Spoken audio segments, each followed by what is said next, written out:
अस्सलामुअलैकुम वरहमतुल्लाहि वबरकात। अल्लाह के नाम से शुरू जो बड़ा मेहरबान और निहायत रहम करने वाला है।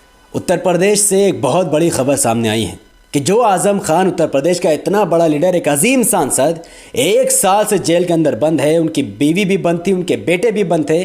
कुछ दिन पहले उनकी बीवी बाहर आई है, लेकिन आज भी आज़म खान साहब जेल में बंद है। ना उनकी परवाह अखिलेश यादव ने की, ना मुलायम सिंह यादव ने की, ना ही समाजवादी पार्टी के किसी भी कार्यकर्ता ने की।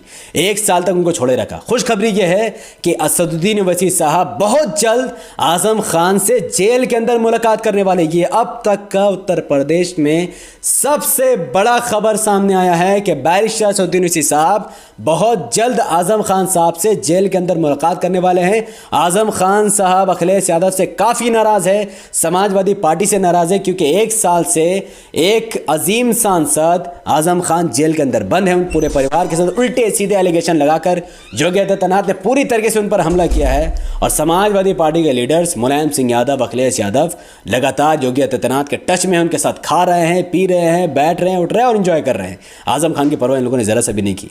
और अब आज़म खान साहब के बारे में जो खबर है, और इस खबर को पक्का कर दिया जी न्यूज़ के उत्तर प्रदेश एक न्यूज़ चैनल और उत्तराखंड के न्यूज़ चैनल ने इस बात को कंफर्म कर दिया कि असदुद्दीन ओवैसी साहब बहुत जल्द आज़म खान साहब से जेल के अंदर मुलाकात करने वाले हैं। अगर आज़म खान साहब चाहेंगे तो ये मुलाकात पक्का हो जाएगा। यहाँ से फ़र्क क्या पड़ेगा, आपको इसको समझना पड़ेगा।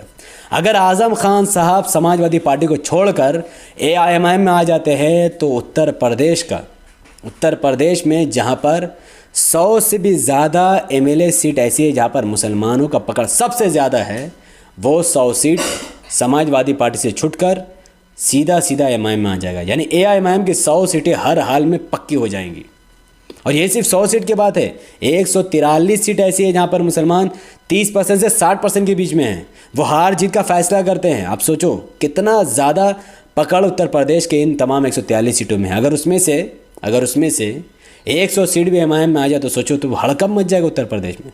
और आज़म खान का असद साहब से मिलना ये वाकई में एक तारीख़ी फ़ैसला होगा, एक तारीख़ी मंजर होगा जिसको पूरा मीडिया कवर करेगी कि ये कितना बड़ा हल्ला गुल्ली हुआ। और ये आप कमेंट में मुझे एक बात ज़रूर बताइए कि 1 साल से एक सांसद आज़म खान जेल के अंदर बंद है। अखिलेश यादव ने ना कोई बहुत बड़ा मोर्चा खोला, ना मुलायम सिंह यादव ने खोला। तो क्या आज़म खान को अब भी SP में रहना चाहिए या फिर उनको AIMIM में चले जाना चाहिए? अगर आपका जवाब है हाँ, उन्हें SP में रहना चाहिए, तो आप नीचे कमेंट में लिखिए कि आज़म खान को SP में ही रहना चाहिए। और अगर आपका जवाब है ना, आज़म खान को आवाज़ उठानी चाहिए और उन्हें SP को लात मार के AIMIM में आ जाने चाहिए, तो फिर आप कमेंट में लिखिए कि हाँ, आज़म खान साहब को AIMIM में आ जाना चाहिए। नेक्स्ट बात मैं करना चाहता हूँ कि उत्तर प्रदेश का जो माहौल इस वक्त बनाया गया है वो ये है कि उत्तर प्रदेश की कुल 20% आबादी मुसलमानों की है। मैं और धर्म के बारे में ज़्यादा डिस्कस नहीं करूँगा, मैंने पिछली वीडियो में किया है। तो उत्तर प्रदेश की कुल आबादी का 20% मुसलमानों का है, यानी 100 से लेकर 140 विधानसभा की सीटों में मुसलमानों का पकड़ है। तो उस हिसाब से देखा जाए तो मुसलमान विधायक कितने होने चाहिए? 150, 140, 130, 110, 100 कितना यार, कुछ तो 100 तो कम से कम होना चाहिए। लेकिन इस वक्त मुस्लिम विधायक मात्र 24 है। खा गया ना हैरा। यानी जिस स्टेट में, जिस राज्य में मुसलमान 20% से ज़्यादा है, वहाँ पर मुस्लिम विधायक मात्र 24 है। ऐसा क्यों हो रहा है? इसके 2 कारण हैं। एक सबसे बड़ा कारण तो ये है कि समाजवादी पार्टी मुसलमानों को ज़्यादा टिकट नहीं देती, और दूसरा सबसे बड़ा रीज़न ये है कि ये जो 143 सीट का मुसलमानों का जहाँ पर पकड़ बहुत मजबूत है, इनका वोट लगातार पार्टी में बिखर रहा है। तो यकीनन सबसे बड़ा मैटर यह है कि समाजवादी पार्टी ने शुरू से ही मुसलमानों को ज़्यादा टिकट नहीं दी। मुसलमानों को सिर्फ बोलते ना एक चादर और दर्री बिछाने के लिए लगा, उससे ज़्यादा उन्होंने कोई काम कराया ही नहीं। कुछ सीट दे दी तो ख़त्म। बहुजन समाज पार्टी ने 100 से भी ज़्यादा मुसलमानों को टिकट दिया, लेकिन कांग्रेस और समाजवादी पार्टी का जब अलायंस हुआ था 2017 के विधानसभा इलेक्शन में, तो मुसलमान वोट एकदम कन्फ्यूज़ हुई है कि साथ किसका दे। एक तरफ कांग्रेस की गुलामी 70 साल में गला का पट्टा लगा हुआ है, उस कांग्रेस को छोड़ दे, या फिर समाजवादी पार्टी जो मुसलमानों का रहनुमा होने का दावा करती है उसको छोड़ दे, या फिर बहुजन समाज पार्टी जो एक दलित लीडर है जो मुल्लों को लेकर घुरते रहती है। किसको क्या करे? तो मुसलमान वोट क्या हुआ? कुछ वोट बटा BSP में, कुछ वोट बटा कांग्रेस और अखिलेश यादव समाजवादी पार्टी में, कुछ वोट बढ़ गया, कुछ बीजेपी को भी देने वाले लोग, ऐसा नहीं कि बीजेपी को वोट नहीं, कुछ बीजेपी को बटा और कुछ CPM को बटा, और अन्य बहुत सारी पार्टियां वहाँ पर थी, उनमें बढ़ के मुसलमानों का वोट खत्म। और एक तरफा अगर 30% ब्राह्मण का वोट था, उसका सीधा सीधा वोट बीजेपी को पड़ गया, मुसलमान सीट नहीं जीता। और जहाँ पर मुसलमानों ने वोट दिया अखिलेश यादव और समाजवादी कांग्रेस गठबंधन वाली अलायंस को, उसमें मुसलमान को टिकट ही नहीं था। अब सोचो 143 सीट में मुसलमानों का प्रभाव है, उस 143 सीट में मात्र 24 मुस्लिम एमएलए जीत कर आते हैं। उन 24 मुस्लिम एमएलए में समाजवादी पार्टी के 19 मुस्लिम एमएलए हैं, बीएसपी के मात्र 4 मुस्लिम एमएलए और कांग्रेस के 2।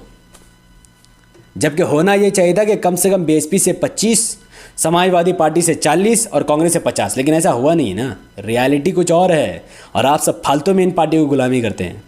लेकिन अब हालात थोड़ा सा बदलेगा। हालात इसलिए बदलेगा क्योंकि अगर आज़म खान साहब AIMIM ज्वाइन करते हैं तो मुसलमानों के अंदर एक नया जुनून और जज्बा उमड़ पड़ेगा। उनको लगेगा कि यस यार, उत्तर प्रदेश में अब कुछ हो सकता है, अब कुछ हो सकता है। तो वो लोग कांग्रेस को, समाजवादी पार्टी को, बीएसपी को लात मार देंगे। क्यों लात मारेंगे पहले उसको समझिए। जो विधानसभा की इलेक्शन 2017 में उत्तर प्रदेश में हुई थी, वहाँ पर कुल 403 विधानसभा की सीटों में 312 बीजेपी को मिल गए, जबकि बीजेपी को 312 नहीं मिलने चाहिए थे। बीजेपी मुख्य रूप से ब्राह्मणों की पार्टी है और ब्राह्मणों की संख्या यानी फॉरवर्ड कास्ट के लोग जो संख्या है उसकी मात्र 20 से 23% है, यानी करीबन 110 से 120 सीटों पर इनका प्रभाव है। और बाकी जो आबादी 21% के दलितों की है, यानी करीब 110 सीट का प्रभाव दलितों का है, और 20% मुसलमानों की, जहाँ पर 100 से ज़्यादा सीट मुसलमानों का प्रभाव है। तो यहाँ पर बीजेपी को मात्र 120 सीट मिलनी चाहिए, लेकिन ऐसा नहीं हुआ। बीजेपी को 312 सीटें आ गई, यानी 110 सीट ब्राह्मणों ने तो दिया है, प्लस 100 सीट दलितों ने भी अपना वोट दिया है, और यादवों ने भी अपना वोट दे दिया। 9% यादव है जिनकी 50-60 सीटों पर पकड़, उन्होंने भी अपना वोट दे दिया है। तो यादव, दलित, जाट, ब्राह्मण, अपर कास्ट के लोगों ने बीजेपी को वोट देकर उनको जिता दिया। यानी दलित ने बीएसपी को वोट नहीं दिया और ना ही यादव ने समाजवादी पार्टी को वोट दिया। और जो मुसलमानों को 100 सीट था वो किस में बटा? बीएसपी में, समाजवादी पार्टी में और कांग्रेस में। तो बीएसपी की 18 सीट, समाजवादी पार्टी की 49 सीट और कांग्रेस की 7 सीट। ये कुल मिलाकर करीबन 70 के आसपास सीट होती है, और बाकी 30 सीटों वोट बढ़ने से बीजेपी जीत गई। तो ये खेल खेला जा रहा है मुसलमानों के साथ। कोई औकात नहीं बचा मुसलमानों को उत्तर प्रदेश में, कोई वैल्यू नहीं बचा। इनके वोट को कोई थूकने तक नहीं जाता है कि मुसलमान वोट को कौन थूके। इसीलिए तो बीजेपी बोलता है कि मुझे मुसलमानों को वोट की परवाह नहीं, क्योंकि मुसलमानों में इत्तेहाद ही नहीं है। नहीं है इत्तेहाद, बटे हुए साले सब के सब। कोई कांग्रेस का गुलाम, कोई समाजवादी पार्टी का गुलाम, कोई बीएसपी का गुलाम, कोई सीपीएम का गुलाम, कोई आरजेडी का गुलाम, कोई जेडी का गुलाम, कोई आम आदमी पार्टी का चाटुकारिता करता है। मुसलमान कौम में इत्तेहाद ही नहीं है कि एक इत्तेहाद बनकर, एक कौम बनकर AIMIM के लिए खड़े हो जाए, एसएस साहब के लिए खड़े हो जाए, फिर देखो वहाँ 100 सीट कैसे नहीं आती है। तो ये काम तो आपको करना पड़ेगा ना। तो जब समाजवादी पार्टी को यादव वोट नहीं कर रहा, और बीएसपी को दलित वोट नहीं कर रहा, और ब्राह्मण कांग्रेस को वोट नहीं कर रहा, और ये सब मिलकर दलित, यादव और ब्राह्मण मिलकर जब बीजेपी को वोट कर रहे हैं, तो हम इनके पार्टी को क्यों अपने पास रहे? लात मारो ऐसी पार्टियों को। बीएसपी को लात मारो, एसपी को लात मारो, कांग्रेस को लात मारो, सीपीएम को लात मारो। नहीं चाहिए हमें ये सब पार्टी। अब हमें अपनी पार्टी चाहिए, सेक्युलर पार्टी चाहिए, जो हिंदू मुस्लिम को साथ में लाने की बात करती है। और ये 100 सीटों वाले मुसलमान जो 20% मेजोरिटी में, इनको इमाम का साथ देना पड़ेगा। और अगर आजम खान आ गए साथ में तो 100 सीटें कन्फर्म हो जाएगी। तो चलो, अगर मैं भविष्यवाणी ना भी करूं, एक नज़रिए से मैं देखूं, क्योंकि ओम प्रकाश राजभर साहब के साथ असद साहब का अलायंस हो चुका है। ओम प्रकाश राजभर से अखिलेश यादव के चचा ने भी अलायंस किया। ओम प्रकाश राजभर साहब के साथ चंद्रशेखर आज़ाद, भीम आर्मी का अध्यक्ष, जिनका अपनी पार्टी, उन्होंने भी अलायंस किया है। और इनकी जो पकड़ है बहुत खतरनाक है, पहले आप उसको समझ लीजिए। तो अगर मुसलमान 100 सीट का समर्थन AIMIM को करते हैं तो AIMIM की 100 सीटें पक्की हो जाती हैं।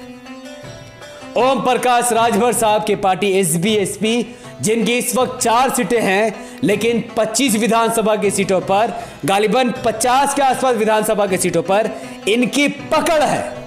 अगर ये 20 विधानसभा की सीटें भी जीत जाते हैं, क्योंकि मुसलमान भी कुछ सीटों पर इनका साथ देंगे, तो 20 विधानसभा की सीटें SBSP के खाते में आ जाएगी। चंद्रशेखर आजाद समाज पार्टी, जिसके अध्यक्ष खुद चंद्रशेखर आजाद हैं, वो भी राजभर साहब से मिलकर MIM के इस अलायंस में, यानी भाग्यधारी संकल्प मोर्चा का हिस्सा बन चुके हैं।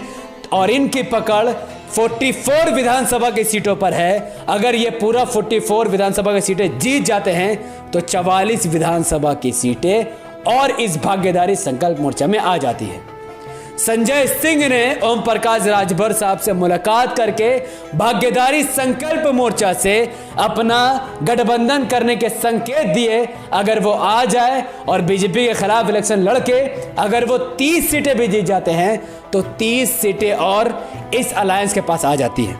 तो अब यहां से आपको जोड़ना है कि 100 MIM को आ गए, 20 SB SP ओम प्रकाश राजभर साहब की पार्टी को आ गए, 44 चंद्रशेखर आजाद साहब की पार्टी को आ गए और 30 कम से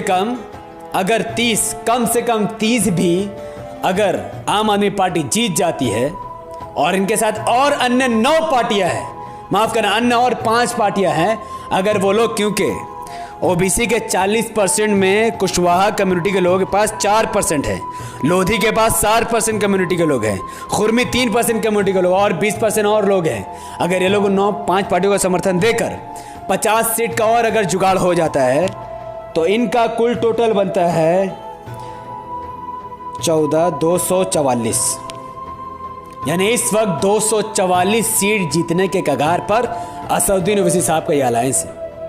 अगर घट बढ़ के काट कूट के हार खसोट के अगर 210 सीटें भी ये लोग जीत जाते हैं तो मुबारक हो उत्तर प्रदेश के लोगों, क्योंकि उत्तर प्रदेश में कुल 403 विधानसभा की सीटें हैं। 202 विधानसभा की सीट जो भी पार्टी जीतेगी उसकी सरकार बनेगी और अल्हम्दुलिल्लाह AIMIM और ओम प्रकाश राजभर साहब के साथ 9 पार्टियों का यह अलायंस 200 से भी ज्यादा सीट जीतने के कगार पर है और अपनी सरकार बनाने के बहुत नजदीक है। इसलिए साक्षी महाराज के पास एक ही प्लान है, अगर मुसलमान किसी भी हिसाब से टूट गए, इनका इत्तेहाद खत्म कर दिया जाए तो इनका यह सपना खत्म हो जाएगा, भारतीय जनता पार्टी फिर दोबारा कभी नहीं जीत सकेगी। तो अब आप समझ गए होंगे कि आजम खान साहब के MIM में आने से कितना फर्क पड़ेगा। एक तो MIM 100 से भी ज़्यादा सीटें जीत जाएंगी, दूसरी सबसे बड़ी पार्टी बनकर उभरेगी। अगर समाजवादी पार्टी BSP को 50-50 सीट भी आ गए या फिर कांग्रेस का 50-50 सीट घटेगा तो फिर MIM किंग मेकर का रोल अदा करेगी और MIM का मुख्यमंत्री बन सकता है, डिप्टी मिनिस्टर बन सकता है, एजुकेशन मिनिस्टर बन सकता है। बाकी मिनिस्ट्री हमें चाहिए भी नहीं, हमें एजुकेशन मिनिस्ट्री चाहिए ताकि हमारे कौम पढ़ लिखा और पूरा उत्तर प्रदेश में एक एजुकेशन का ऐसा हवा चले कि पूरा उत्तर प्रदेश में ऐसे स्कूल बन सके जैसे हैदराबाद में बना है, ऐसा हॉस्पिटल बन सके जैसा हैदराबाद में बना है, ऐसे क्लासरूम बन सके ऐसे हॉस्पिटल के अंदर बन सके जैसा हैदराबाद में बना है, ना कि खटारा। तो आजम खान साहब का MIM में आने से सिर्फ ऐसा नहीं कि सिर्फ MIM का फायदा, आजम खान साहब का भी होगा। वो भविष्य के चीफ मिनिस्टर के रूप में भी उभर सकते हैं। 100 सीट का समर्थन देना कोई आम बात नहीं है। आजम खान साहब भविष्य में अगर MIM में आते हैं तो चीफ मिनिस्टर, मुख्यमंत्री बन सकते हैं, कम से कम डिप्टी तो बन ही सकते हैं। तो आप सब खुद बताइए कि आजम खान साहब को जेल में बंद इतने साल 1 साल हो चुके हैं, ना किसी ने कोई परवाह की, तो उनको तो आना ही चाहिए MIM में। तो ये पूरा गणित मैंने आपके सामने रख दिया। अब बाकी आपकी मर्जी। अगर आपको वीडियो सही लगा हो, आपको लगता हो कि यार वाकई में हमें इत्तेहाद की ज़रूरत है, ऐसे वीडियो को हज़ारों लाखों करोड़ों लोगों तक पहुंचाना चाहिए, ज़मीन में पहुंचाना चाहिए, तो फिर आपको सिर्फ एक काम करना है। यूट्यूब कहता है कि जब किसी वीडियो में धड़ाधड़ लाइक, धड़ाधड़ शेयर, धड़ाधड़ कमेंट पड़ता है और धड़ाधड़ चैनल में सब्सक्राइब करने लोग शुरू करते हैं, तो ऐसे वीडियो को यूट्यूब लाखों लोगों तक खुद ब खुद फैला देता है। तो आप अगर इस वीडियो को लाखों लोगों तक पहुँचाना चाहते हैं तो ज़्यादा हाथी घोड़ा मत कीजिए। अभी कभी वीडियो को ग्रुप में शेयर कीजिए, वीडियो में लाइक कीजिए, वीडियो के लिंक को व्हाट्सएप, फेसबुक, इंस्टाग्राम में शेयर कीजिए। इस पर अपनी बातों को अपने इस पर कमेंट पर रखें ताकि यूट्यूब को लगे कि हाँ वीडियो सही है, तभी लोग कमेंट कर रहे हैं, बातें कर रहे हैं, गॉसिप कर रहे हैं इस वीडियो पर। और हमारे चैनल द पॉलिटिकल को सब्सक्राइब कीजिए, बेल आइकन घिर कीजिए, हमारे फेसबुक चैनल को भी फॉलो कीजिए जहाँ पर आप ये वीडियो देख रहे हैं द पॉलिटिकल इंडिया पर। और आप मुझसे ट्विटर के माध्यम से जुड़ सकते हैं, मेरा ट्विटर ID लिंक इसी वीडियो के डिस्क्रिप्शन में है, आप मुझे फॉलो कर सकते हैं और मुझसे बातें भी कर सकते हैं। तो बहुत बहुत शुक्रिया वीडियो देखने के लिए। अस्सलाम वालेकुम वरहमतुल्लाहि वबरकातुहू। अल्लाह के सलाम, तेरे रहमत बरकात तमाम भाई और बहनों पर हो। मैं अल्लाह हबीब, पीस अपॉन।